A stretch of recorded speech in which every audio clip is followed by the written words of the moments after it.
Ani nga na ang mga dagkong balita sa Balitang Bisdak karong Lunes. Publiko gialerto sa posibleng landslide ug baha minut sa bagyong Verbena. Red alert status gipatuman na sa Cebu City. Kini ang GMA Regional TV, Balitang Bisdak. Maayong hapon, ako si Luan Merondina.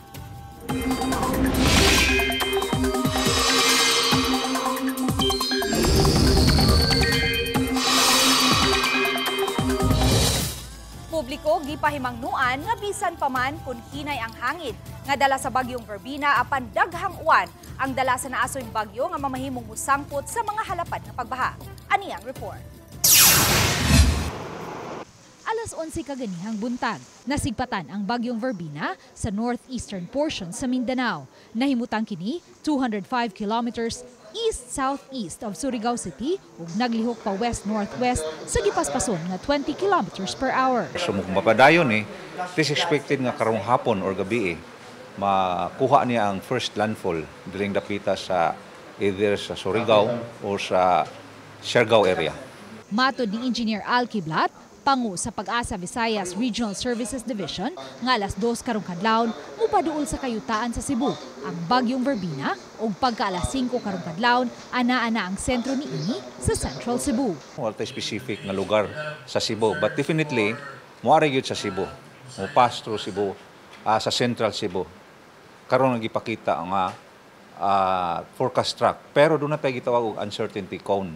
Pwede pagari siyang deviate mulihis sa iya to ang original nga track moari sa Bohol Dapit or sa Northern Cebu. Dugang sa pangu sa Pag-asa Visayas nga hinay lang ang dalang hangin sa bagyong Verbena nga anaa lang sa 31 ngadto sa 60 kilometers per hour. Apan dili ang ngayang kakumpiyansahan ang dalang uwan niini. 200 kilometers ang radius sa rain bands sa bagyong Verbena ug sa gidakon niini masulod sa influence area sa uwan ang tibok lalawigan sa Subo. Ug tungod kay nangagusbat ng daan ang mga revetment wall sa kasapaan ug wa pa hingpit nga na-desilt ang tanang mga sapa sa Subo human sa bagyong Tino na miligro muawas na usab unya ang mga sapa ug masinati na usab ang mga pagdahili sa yuta. Doon na tayo gi-forecast na 100 to 200 millimeters of rain karong adlaw hangtod na siya ugma 24 hours nga mga pag-ulan. Although wala tayo nakita nga mas dagan. Sa Huwebes, gipanglantawang makagawas na sa Philippine Area of Responsibility ang bagyong Verbena. Kini na ang ika-22 nga bagyo nga nisulod sa Philippine Area of Responsibility karong tuiga ug ikatulo nga bagyo sa buwan sa Nobyembre human sa bagyong Tino ug Super Typhoon Uwan. Uban ni Marlon Melgazo ug Rod Prado, Luan Merondina. Balitang Bisdak. Zero casualty gitinguha sa dakben sa Subo sa pag-igo sa bagyong Verbena. Busa gipaubos sa red alert status ang syudad isip pagpangandam aron malikayan nga masubli ang susamang nahitabo sa bagyong Tino. Samtang wala na palargaha pa sa Coast Guard ang tanang mga sakayang pandagat. Ang report ni Alan Domingo. Gitigom sa Cebu City Disaster Risk Reduction and Management Council ang tanang mga barangay kapitan uban ang mga representante sa mga hensya sa kagamhanan. Gisgutan nila ang mga lakang aron masiguro ang kaluwasan sa mga tao gikan sa epekto sa bagyong Verbena. Gipaubos sa red alert ang dakbayan aron makatubag dayon sa mga panginahanglan sa katawhan. Kay mo magigisulti sa atong mayor ipaniguro gyud nga luwas ang atong mga katawhan nga dili na masubli ang nahitabo diadtong bagyong Tino. Ang dakbayan sa Sugbo ang usa sa grabing napektuhan sa bagyong Tino nga niigo sa syudad niadtong November 4 ug nagbilin og daghang patay ug danyos sa mga kabtangan. Karon pa lang gipahimangnuan sa Cebu City LGU ang mga tao nga nagpuyo sa daplin sa kasapaan ug sa dagat apil na ang sa landslide prone sa paghikling na. Gitugyan sa City Hall ngadto sa mga barangay ang pagsiguro sa ilang mga mulupyo nga makapamakwit sa mas luwas nga dapit o ang gihimo nilang evacuation center. Ato nang hangyoon ang atong mga kapitan nga mag house to house na sila pagpabakwit na daan sa atong mga kaigsuonan. Mas wagi ko mo nga maniguro ta adto na to sila ibutang sa mga luwas nga lugar Gipatuman usab sa Philippine Coast Guard ang heightened alert diin nakaandam na ang ilang mga personnel o mga sea assets o ang gitawag nilang Deployable Response Group nga magamit sa pagresponde kung gikinahanglan. We have already suspended ang atong sea travel and then in anticipation sa effect ani, we have started activating our deployable response groups. Naana tayo mga gi-activate sa tanan natong substations all over the province. Gikanselar sa Philippine Coast Guard ang tanang biyahe sa mga sakinang pagdagat tungod sa giisang tropical cyclone wind signal sa Pag-asa. Apan bisan pa man ini, aduna paghihapoy mga pasayro ang niadto sa mga ticketing office sa mga barko apan napakya sila. Kina sitwasyon karon sa Pier 1 sa Dakbayan Sugbo diin doon naghihapon tayo makaigsuunan nga nangatanggong din kay namasin laging makabiyahe pa doon sa ilahang mga destinasyon apan higpit ang Philippine Coast Guard sa pagkanselar sa tanang biyahe sa tanang mga sakyanan nga pandagat. Dali ligo para abot ng biyahe unta ko no kay binako ng bagyo. Tanggong ano. Ato may Cagayan, muli ko Cagayan. Cancel man, signal number 1. Kabalo na ako nga, ako ano lang, bamasin ba? Basin na makalarga mi.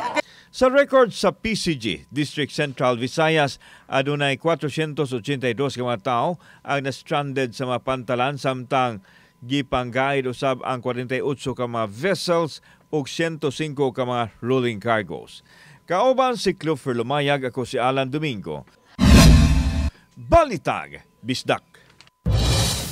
Bagyong Verbina nabatyagan na sa Giwan, Eastern Samar. Matod ni Alfredo Opana nga kadlawon pa lang kaganiha dihang nagsugod ang uwan ug nabatyagan ang hangin. Nabatyagan ang pagkusog sa uwan ug hangin pasado alas 8 sugod kaganihang buntag. Padayon ang monitoring sa lokal nga hagamhanan sa dagan sa bagyo. Wala pa usab magpatuman og preemptive evacuation sa mga nagpuyo sa coastal barangays. Pasado alauna kaganihang udto dihang nasinati sa mga taga Catbalogan City, Samar ang kusog nga uwan. Nagpahigayon na og pre-disaster assessment emergency meeting kaganiha ang lokal nga kagamhanan. Uban ang nagkadiyang line agencies alang sa pagpangandam sa epekto sa bagyong Verbina. Samtang sa Southern Leyte nasinati usab ang bagyong Verbina. Sa post ni Beatriz Run, iyang gipakita ang kusog nga uwan nga nasinati sa barangay Nahaong sa Libagon, Southern Leyte.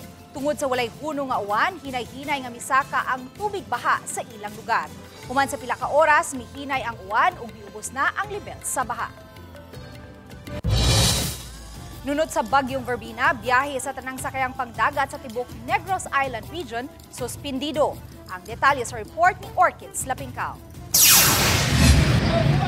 Kini human gipaubos sa signal number 1 ang NIR. Sa advisory sa PCG NIR, wala nay barko o maski unsay sakinang pandagat ang gitugutan nga mobiyahe sa port sa Dumaguete. Apil sa gikanselar ang biyaheng Dumaguete ngadto sa Siquijor.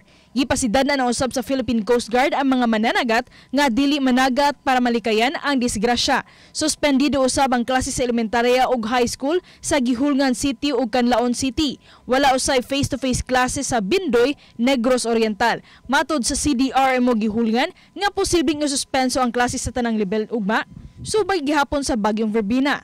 Sa forecast track sa Pag-asa, apil ang Gihulngan City o Canlaon City sa mga lugar nga posibleng agian sa bagyong Verbena. Mupahigayon usab og preemptive evacuation sa dulan 300 ka mga pamilya nga nagpuyo duol sa dagat ug sapa. Kung kinumduman, ang Gihulngan City o Canlaon City ang naultimano sa pagkusok-kusok sa bagyong Tino ni atong November 4. Sa pinaka-latest data sa PDRRMO, 22 ang konfirmadong namatay sa bagyong Tino sa Canlaon City. 42 usab ang samdan, samtang aduna pay tulo ka individual nga padayong gipangita.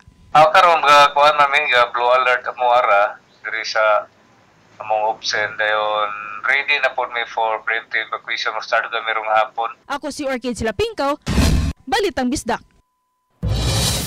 Pipila ka mga LGU sa probinsya sa Bohol ang nikanselar sa face-to-face classes karong adlaw subay gihapon sa bagyong Verbina. Tungod sa hulga sa uwan, walay klase sa mga eskwelahan sa Bohol.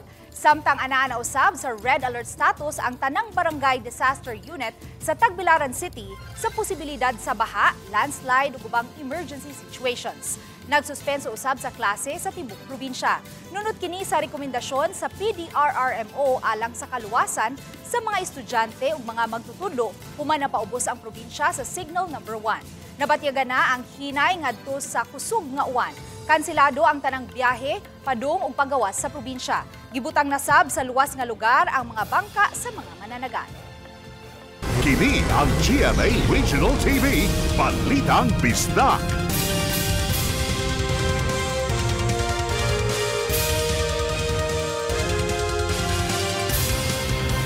Kini ang GMA Regional TV, Balitang Bisdak. Upat ka mga tao ang konfirmadong namatay sa dakbayan sa Sugbo human nataptan sa leptospirosis. Sayra nato ang detalye sa report ni Alan Domingo. Nobyembre 17, nabugtuan sa kinabuhi ang 31 anyos nga si Felix Himamawi sa Barangay Loriga, Dakbayan sa Sugbo. Leptospirosis ang gitumbok hinungdan sa iyahang kamatayon human niubog sa baha ato sa Bagyong Tino. Usa lang siya sa upat ka mga tawo nakalas sa naasoy balatian. Matod ni Dr. Daisy Villa, ang Pangulo sa Cebu City Health, nga upat ka kaso sa leptospirosis ang ilang natala sukad miigo ang Bagyong Tino ug ang tanan namatay. Post-Tino, ang recorded nato is upat pa. So other siguro nga cities, other nga naa sigdaghan, pero so far ang niabot sa atua is upat ra, unya death siya tanan. Unya kuan sa siya kanang it's more of suspect. Sukad sa Enero 1 hangtod sa Oktubre 28 nining tuiga mitala ang Cebu City Health Office og 93 ka mga kaso sa leptospirosis og 17 ang namatay. Ang nakaingon nini ang mga nangaging daotang panahon. Giklaro ni Dr. Villa nga mapugnan ang leptospirosis kung mapangandaman kini pinaagi sa pag-inom og prophylaxis og matambalan usab kung madali pagdala sa tambalanan. Karon na nasay kami nga bagyo, so unya kung naasay mga gipangmati, no, kani atong itanaw ha, focus ta sa symptoms sa leptospirosis, taas ang fever, unya na pamuwa sa mata, kani nga na, no? Mga symptoms daw. Mga simptomas ni sakit ang tiyan, magsuka, no, magsuka labad sa pamuy-puy sa lawas, nya kanabitang grabe na kaya ang imong hilanat. So as much as possible, pakonsulta gid kada. Kauban si Clover Lumayag, ako si Alan Domingo. Balitang Bisdak. Duha ka mga taga-barangay Lawaan 3 sa dakbayan sa Talisay nakalas tungod sa sakit nga leptospirosis sa miaging semana. Samtang ning kanunay nga pag-uwan-uwan dala sa bagyong Verbena, mga residente nga posibleng bahaan padayong giawhag nga moinom pangontra sa leptospirosis. Ang report ni Femari Dumabo. Nagbangutan kining usa ka inahan tungod sa kamatayon siyang bugtong anak tungod sa sakit nga leptospirosis nitong November 18.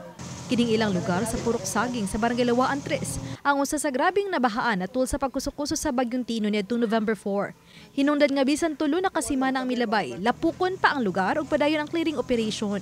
Matod ni Marisa ang inahan nga iyang anak nga si Jo Marie, 23 anyos, ang nanglimpyo sa ilang balay nga gibahaan ug sa kasilinganan nga nanghiyawat nga makakwarta. Ado na may gipanghatag ang Barangay Health Center nga tambal, batok, liptos, apan giakon sa inahan nga wa kini mainom sa iyang anak. Murag atong tay mamam nasudlan na yung kagaw ang iyang samad.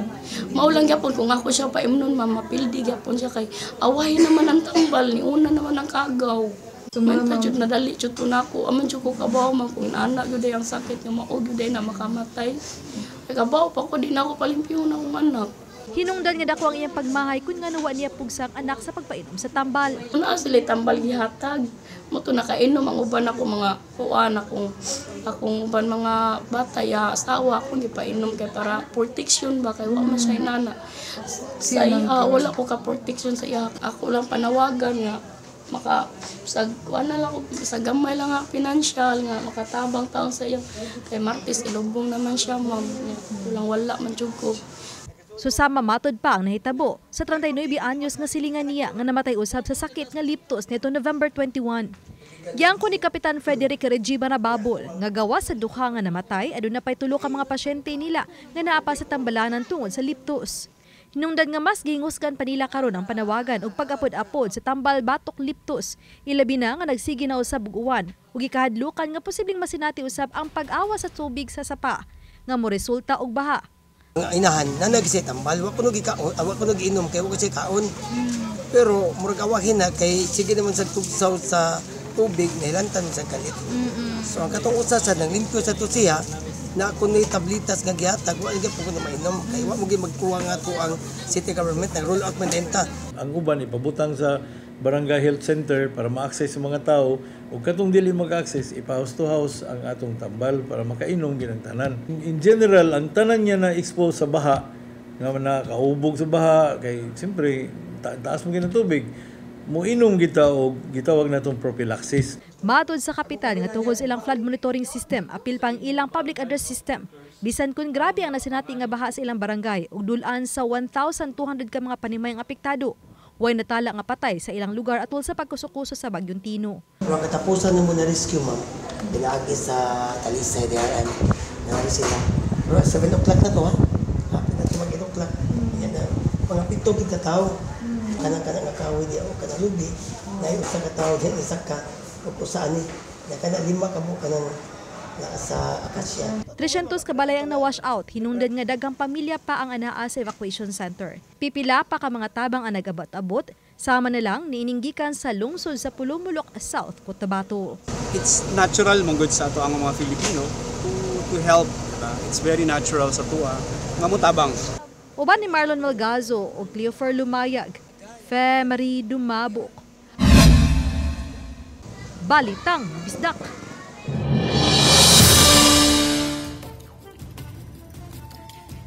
Napunan pa karon ang mga namakwit sa Mandaue City nga miistar sa mga lain-laing evacuation centers. Kinihuman gimando ang preemptive evacuation sa mga nagpuyo sa danger zone tungod sa hulga sa Tropical Depression Verbena. Ang live report ni Nico Sereno. Nick? Yes, may labi na nga na cut-on na ang mga Sugbuanon human kang Bagyong Tino ug Bagyong Uwan. Mao nga babantayan ko nung mas daghan na karon ang mipatuman og preemptive evacuation isip preparasyon ning nagdanga-danga nga bagyo. Mutulo ka semana na nga nag-istar sa Mandaue City Central School kining mga pamilyahan nga taga-barangay alang-alang. Lakip sila sa labing naapektuhan sa pag-igo ni Bagyong Tino, kasagaran partially damaged ang balay. Doon na say pipila nga totally damaged. Labas pa sa ilang panumduman ang nahitabo kang Tino, maong aminado sila nga nakulbaan sa hulga sa bag-ong bagyo. Panguyawan po ka? Uyawan na sa may balik. Uy, kay katong first time dito na mo nahitabo yun, naniabot sa second floor. Uyawan naman nila yung nanay ko, kaya naagin mi sa sapa. Tinuod lang, dugay na mi sige mo agig ba diha kadto ra gid mi nakasuway ng ato pagkusikal na Kaganihang udto nagsugod nag-abot-abot sa eskwelahan ang uban pa nga mga residente nga namakwit. Sama sa pamilya Ginita nga nagpuyo daplin sa sapa na niguro na lang sabdaan o galing mo grabe ang uwan ug baha. Akong gikuyawan ako ram pamilya. Oo. Luwas butang na ako sa luwas nga kan ba. Palag ako rin magkuhan dito ng mga gamit dito. Magpabilin lang ka dito rong gabi ana. Safety na ako sila. Kaganiha mi patawag og pre-disaster risk assessment meeting si Mayor Jonky Uwano uban ang CDRRMO, barangay officials ug lain-laing mga ahensya. Gimando ang pagpatuman sa preemptive evacuation sa libuan ka mga residente nga nanimuyo daplin sa Butuanon ug Mahiga River. Lakip na sa uban pa nga mga barangay nga labihang naapektuhan sa baha. Na mag-preemptive na lang kita. Lahi di siya sa unang mga bagyo kasi after atong Bagyong Tino, ang atong mga drainage dito sa syudad kanang naklag na gyud. So any amount of kanang rainfall kasi dili kayo daghan murag mo baha na gyud ta. Katong dili part ato call na lang sa punong barangay. Ang ato amang standard na gyud nato is 9,000 households all over the city na. But as siguro ni Mayor, ang prioritize na to, preemptive na to katong along Butuanon and Mahiga River, kay tungod lagi sa iyang absorption capacity niya, gamay na lang kay tungod sa mga diesel. Nahisgutan usab ang kabahin sa mga ayuda ug pagkaon sa mga namakwit nga residente. Gipasalig sa syudad, dunay igong supply niini. Before man god kinang food packs ta, it was not enough kay na delay ta because of dili na enough ang mga supplier na mga apektado po sila. So we will go to the barangay. We will have a community kitchen concept. The community will have each other. Sa pikas bahin may nahimutang kita karon dinhi sa Liloan Central School ning mga orasa padayon ang pag-abot-abot sa mga residente sa silingang mga barangay labi na sa barangay Kotkot ug barangay Hubay ug barangay Poblasyon dinhi sa Liloan Central School usa sa ilang mga evacuation centers. As of 5 PM karong hapon may moabot na sa 795 ka mga individuals ang ania karon dinhi sa mga eskwelahan gikan sa 188 ka mga households. Kasagaran sa mga namakwit sugod pa kagabi matod sa mga nagduma ning mga evacuation center isip preparasyon o isip pagpangandam sab nila kung ugaling bubunok ang kusog kaayo nga uwan o bubaha manggani mugna ning si bagyong Verbena. Doon na hinoy mga staff sa munisipyo ingon man sa barangay nga miatiman nila labi na sa registration sa mga miibakwit paingon diri sa eskwelahan. Atong paminawon karon ang tipik sa pamahayag sa pipila sa mga mi-evacuate dinhi sa eskwelahan. Kuya nga da kakurog. Oo. Ya. Murag ako kasabot akong gibate kay akong anak 3 weeks pa edad. Ya. Umoni karon nga sayo pa lang sa buntag ako na sang giagning taran na mamutos na ta tanaw mong putos. Basta lang gyud makaabot may dire bahala na ko sa porma na mo.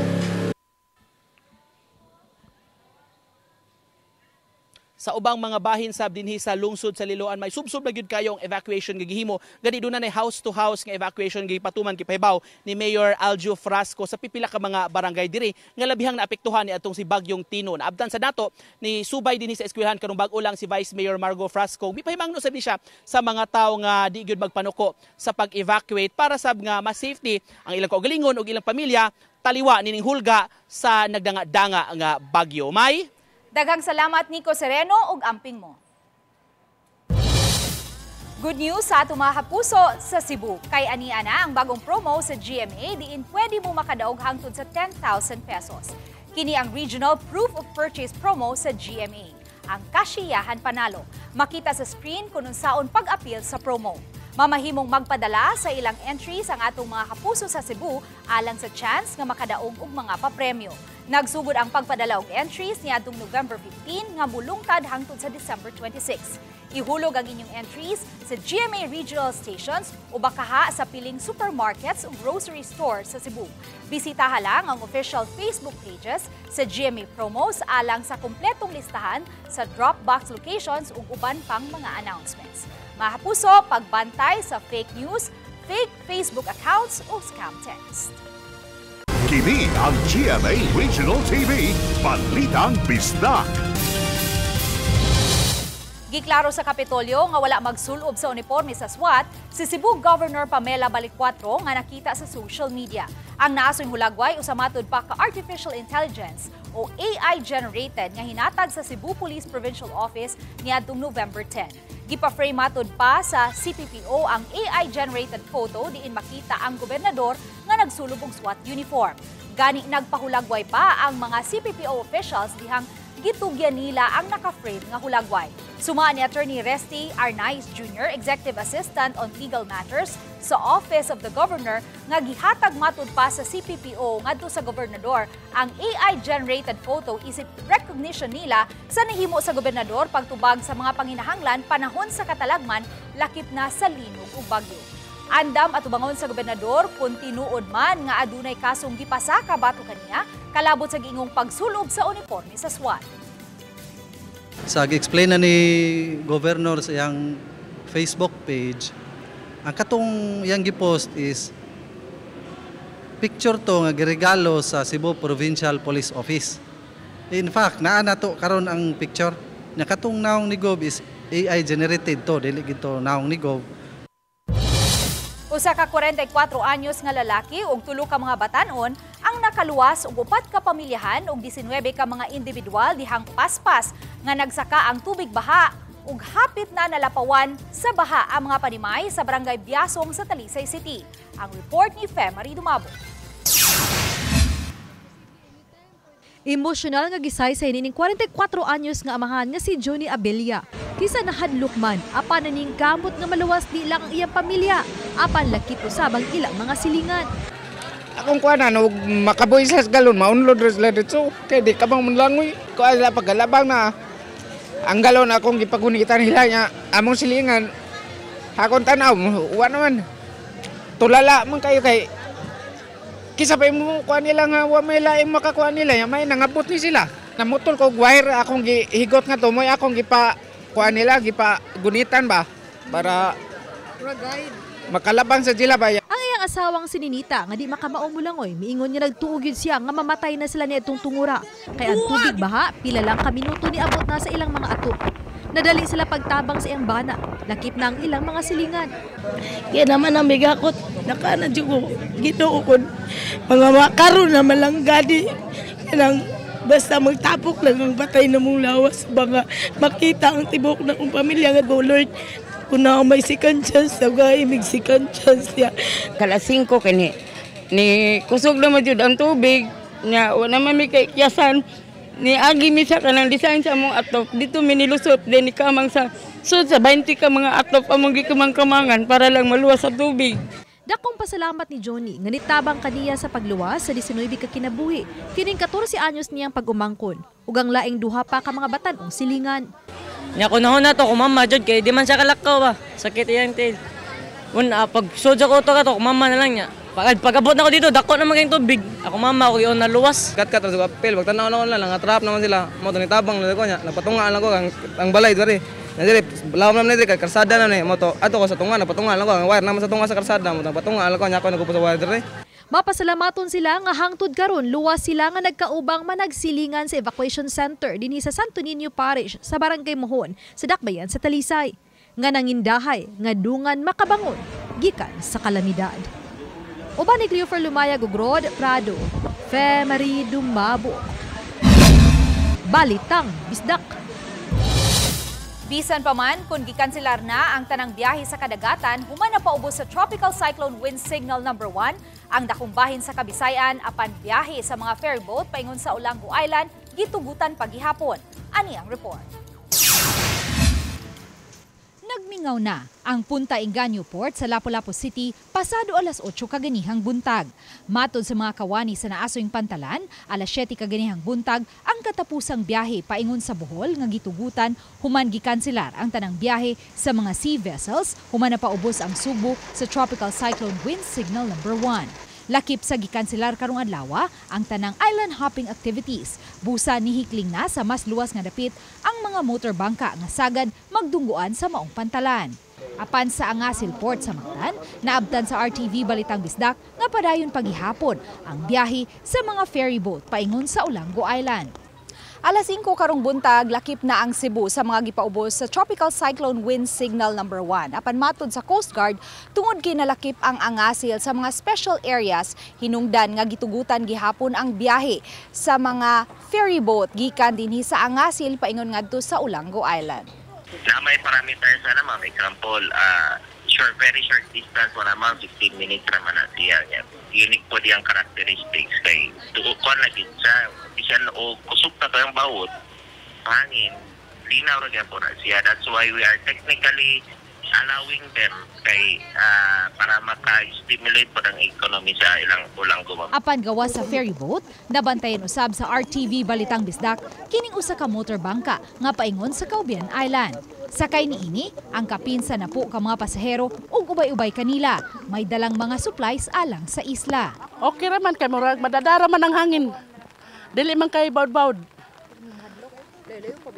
Oh, dili kay naanad naman sa inyo na pero mas magampo lang sa senior sa Ginoo. Apan matod ni Ensign George Imata, Commander sa Coast Guard Lapu-Lapu City Substation, wa malakip ang biyahe paingon sa Caubian Island sa gitugutan sa Coast Guard. Ang Caubian Island ang labing layo nga islet na sakop sa Lapu-Lapu City. Bawal na sila ma'am, bawal na sila. Kararang nga sila mong i-consider ma'am, special, apply namin for special area. Sa pagbiya sa news team pasado alas 10 kaganihang buntag, pabiling nakaangkurahe ang naasoy motorbangka apan wa pa nanganaog ang mga sakay niini. Uban ni Marlon Melgazo, Ugrod, Prado, Luan Merondina. Balitang Bisdak. Mga third-year students sa Bachelor of Education sa Talisay City College nipahigayon og psychosocial support sessions alang sa mga tinunan ug batang Talisaynon nga na-trauma ug nakasaksi sa grabing kadaot dala sa flash floods sa Bagyong Tino. Uban ang mga guidance counselors, magtutudlo ug administrator sa Talisay City College, nihimo sila og mga kalihukan aron matabangan nga nga makalingkawas ang mga tinun-an gikan sa trauma o grabing kaguol o kahadlok gikan sa nasinati nilang pagbaha. 330 ka mga bata sa duha ka mga evacuation center sa Barangay Lagtang ug Barangay Tabunok ang napahigayunan sa stress debriefing. Samtang wala pa'y klase ang elementary ug high school sa napo ka mga barangay sa Dakbayan diin ang mga dapit mooy nakasinati ug grabing kadaot. Wala lang usab gipaubos ang mga tinun-an sa modular distance learning. Subay sa hangyo ni Talisay City Mayor Sam Sambulias kang Talisay Division Superintendent Dr. Arden Munisit. Kay gipasabot sa mayor nga hangtod karon, grabe pa ang trauma sa maong mga bata ug nga padayon pa sila diha sa pagtabang sa pamilya sa ilang pagpanglimpyo. Gawas usab nga nahurot ang ilang mga school supplies sa grabing baha. Mitugod si Munisit nga mupahigayon sila og special classes aron mainsakto ang number of classes nga gikinahanglan sa mga tinun-an. I said, I know we're trying to catch up with school days, but let's find a way to be more atong gamito na ato ang kasing-kasing aning napo ka barangay na affected kayo kay unsaon man nila pag modular, saon man nila pag eskwela na traumatized pa man kay nislas panghitabo. Atong i-categorize kinsa ni silang affected sa baha ng mga kids, special lang itong mga treat. Dapat na mag-special classes or mag-Saturday or mag-special classes next year para makaabot lang sila sa necessary school days. Gipasalig sa Traffic Enforcement Agency of Mandaue nga tutukan ang traffic situation sa Barangay Paknaan. Atol sa gihimong team board meeting, usa kini sa nahisgutang dagan sa trapiko sa maong lugar. Lakip na sa Kansaga Bridge nga sumpay niini. Lakip sa giimbitar ang taga Cebu Truckers Association bahin sa regulasyon sa ilang mga sakyanan. Natuki kini taliwa sa reklamo sa bugat gihapon kaayong dagan sa trapiko sa may Paknaan area hangtod na sa Tayud Konsolasyon tungod sa nagpadayong repair. Matod sa team, gipaspasan ang pagtrabaho aron mabalik ang normal nga dagan sa trapiko. Gipaspasan na siya, naalay delay no mga factors ba, especially katong with the recent happening no sa Bagyo nga Tino. Going southbound dili lang kana ang naka-contribute no sa traffic. In fact, pwede ninyo i-check dunay roadworks pod sa Tayud, no? Gihuli pa na isip hepe sa Talisay City Police si Police Lieutenant Colonel Mayla Maramag. Sulod sa 8 ka buwan nga paghupot niya sa katungdanan na namilit na siya kang Mayor Sam Sambulias. Mapasalamaton siya sa mayor, sa konseho, sa City Advisory Council, mga barangay kapitan, force multiplier, Muslim community sa tanang nipaluyo aron mapabilin nga hapsay ug malinawon ang dakbayan sa Talisay. Nadistino si Maramag sugod ni adtong Marso 13 ning tuiga. Mapasalamaton si Gulyas kang Maramag sa serbisyo nga nahatag niini sa dakbayan. Nakatampo si Maramag alang sa malinawong eleksyon sa milabayng kapistahan sa dakbayan ug sa pag-abag sa Talisay City Police dihang gikuso-puso ang dakbayan sa Bagyong Tino. Nakadawat si Maramag og mga pasidungog gikan sa CPPO ug PRO7 sa 8 niini ka buwan nga nagsilbing hepe sa Talisay City. Samtang gitudlo isip officer in charge sa Talisay City Police mao si Police Lieutenant Colonel Humobono Sayon.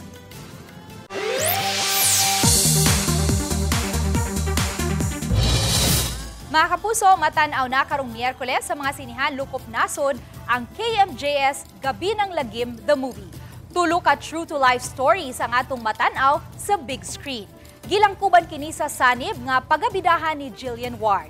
Berbalang nga pagabidahan ni Elijah Canlas ug poko nga pagabidahan ni Miguel Tan Felix. Busa pangandam na mo sa inyong masinating horror experience. Gipaubos na sa red alert status ang dakbayan sa Talisay isip kabahin sa pagpangandam sa pag-igo sa bagyong Verbena sa Subo. Si Femari Dumabok sa report. Gipibaw ni Alvin Santillana, ang Pangulo sa Talisay City Disaster Risk Reduction and Management Office. Nga giandam na nila ang mga kagamitan, lakip na ang tagsa-tagsa nila ka mga kaugalingon alang sa posibleng mga rescue operations nga ipaygayon. Samtang nag-voluntary evacuate na ang mga residente nga biktima sa baha atol sa pagkusukoso sa Bagyong Tino niadtong November 4. Tungod sa trauma, sila na mismo ang nihihiklin. Sa Barangay Lawaan 3, gamit ang ilang public address system, gipahibaon na ang tanang mga mulupyo kabahin sa uwan nga dala sa Bagyong Verbena, buntag pa lang. Hinungdan nga sa dakbayan sa Talisay daganang mi-evacuate ilabi na ang gikan sa napo ka mga barangay nga apektado sa Bagyong Tino. Mato ni Santillana nga adunay 48 ka mga evacuation site ang syudad nga puno-puno na karon sa mga voluntaryong ni-evacuate. Lakip na sa mga gipahiklin ang gikan sa mga coastal areas. I would like to tell the people nga mo evacuate nga dili kay ni komportable atong evacuation centers because mora gyud nato ang mahimo sa pagkakaron, and what's important is their life, no. We cannot give you the same comfort that you have in your houses, but the most important thing is you will save your own lives. According to Pag-asa, no, rainfall ko no may dakuan ni, but we will still prepare for the worst, no. Kay nakasinati naman yung katong dako kayo nga baha. So Samtang kining gibahaan sa taga-barangay Dumlog, miangkon nga hangtod karon naghambit gihapon sila sa tumang kahadlok ug kabalaka. Hinungdan nga gawa sa pagpalig-on sa ilang mga panimay, naghimo sila og hagdanan nga magamit nila pagsaka paingon sa ilang atop kuno galing masinati na usab ang kalawom sa pagbaha susama sa Bagyong Tino. Kabahin na kini sa ilang pagpangandam sa Bagyong Verbena nga muigo sa Sugbo. Ako na sinati ito ang daming talisan ug kakuyaw. Una, magitabo tong bagyuha karon na leksyon ako. Nga angay magpangandam ta ug angay kasak-an. Akong ibate medyo diba? Natay kulba kay sa nagyan karon nangandam nami. Bako para tubig, na among mga gamit sa taas. Nga isa sa ako gusto ko mga anak na kanang dili. Uban ni Cleofer lumayag, Femary dumabok. Balitang Bisdak.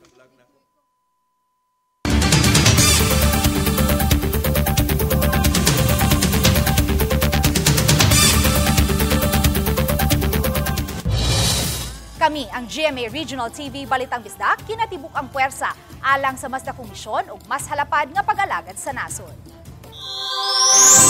Mga kapuso, 31 days to go na lang, Pasko na. Maayong hapon kanatong tanan ug mag-amping ta mga kapuso.